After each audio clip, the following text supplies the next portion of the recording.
All right, welcome back. In the first segment, we talked about the importance of data generation and artificial intelligence workflow. And then the second one, we introduced the concept of physics-based simulation to achieve that data generation capability.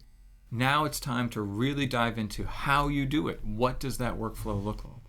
Well, for a lot of people, when they think about this data generation workflow, they say, oh, it's very simple. I have a simulator that produces a data set, which is going to be really good, and then we train an AI model on that. It turns out it's often more complicated than that. And let's start with an obvious question. How do you know that that data set is good in the first place? Well, there were some really brilliant engineers at Microsoft that have come up with some metrics that I think are really good to look at, and actually I agree with a lot of their assessment. We need to pay attention to the richness of the labels, the realism, and the diversity in that data set to know whether or not it's going to be successful as a training set.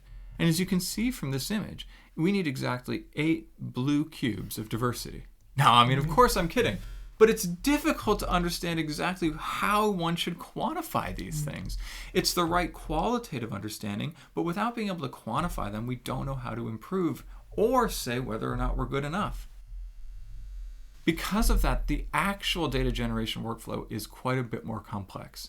It involves not just the simulation aspects, but then doing that in a managed compute environment, generating data sets, training the AI models, but then also providing test cases against typically real-world data that help us to understand how to then introduce new data sets that are going to improve our outcomes. If we don't close that loop, we never actually understand the quality of the data that we're generating, and we can't get to the types of human explainable outcomes and provable outcomes that we're targeting.